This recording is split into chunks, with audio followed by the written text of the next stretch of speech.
All right, Coach. Congratulations on a crazy win down in St. Peter. A game that had a lot of highs and lows.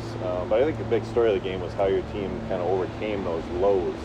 Can you speak on how proud you were of that aspect? I was really proud of how our guys played, and we've been practicing with just with great intensity and focus, and the guys, just really proud of kind of the culture that we have at practice, and that when that shows up at a game, it's really gratifying.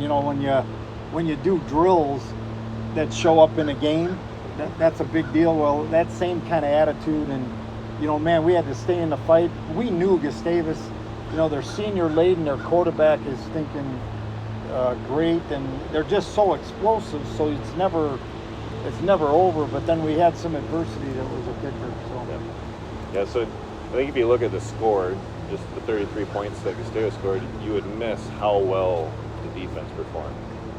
But let's start with up front, with that defense in front. How important was their impact and their performance to the overall performance? Yeah, well, we knew going in, Gustavus is they're gonna be in the gun, and they're gonna flip it all over the place. And Veldman's one of the top quarterbacks really in the country, and we knew we had to pressure them in their offense, but they're built for that. And so our guys are just relentless, and we try to rest them and go, and Coach AJ gets those guys going. But collectively, they did a great job playing games and doing work. And there's so many different little things that are important, and they did them, and they kept going in the fight. And they even encouraged me. I remember getting in a defensive huddle and looking in their faces and expecting them to be kind of down, and they were picking me up, and I didn't even have to play. And so I was proud of those guys. And Levi Dunnick kind of leads those guys with that toughness inside, and he's kind of unsung hero. He doesn't get quite as much the accolades, but John Sapphire and Maxie James and all those guys, Finkbeiner and Seas, and it's a pretty fun group. And those guys, they're all in it together. Did a good job. Yeah, so on the back end of that, the secondary was really tested by the Mayak's top passing offense, and they really responded with 4 interceptions during the game. They had 7 pass breakups and then 32 tackles just by DBs. How big of a deal was that? Back to the front, they couldn't run on us, and they don't try that much. But so we shut down the run. Now we got to handle the quarterback, got to get him down, got to pressure him, because some people think you sack them. That's the other pressure is big too. So some of that pressure, some of those interceptions are the result of pressure. Some of them are just obedience to be where you're at and reading the quarterback's eyes.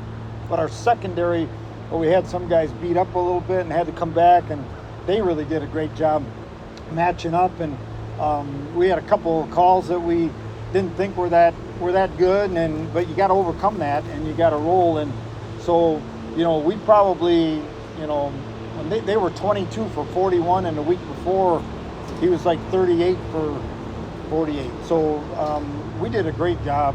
It just felt it was so frantic at the end that you kind of don't realize it. Yeah. So moving on now to what's next. We got homecoming week here in Carleton. First off, do you have a favorite part besides the game of homecoming week? And second off, what do you expect from a much improved Carleton team? I think one of the things with homecoming is the pregame. The place is alive. There's a lot of people coming back. I've been here at Bethel for so long, and then I went here in the 70s that there's just a lot of neat, familiar faces, and so pregame and even postgame, there's a lot of good joy. It's a little bit, you kind of want to win because you feel like afterwards, nobody likes you or anything like that. My kids said a couple years ago that they every time we lose, it's just my family hugging me, and after we win, everybody's around. So homecoming's really neat. It's special time, and that's part of Bethel. It's like we've got this place it's a great university, and the sports are great, but the base in Jesus just brings people together, and so there's brothers and sisters coming home, and it's fun. Yeah. So Carleton, what kind of expectations do you have for their?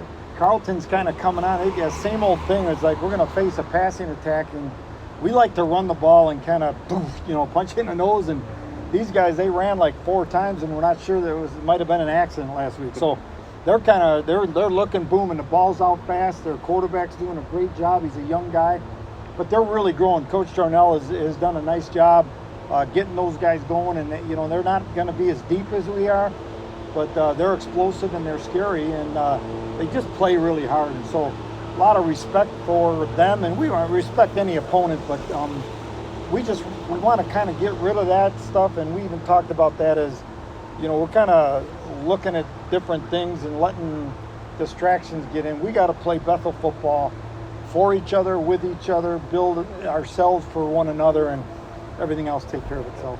Yeah. All right. Well, we're looking forward to Saturday, so good luck. Okay, can't wait.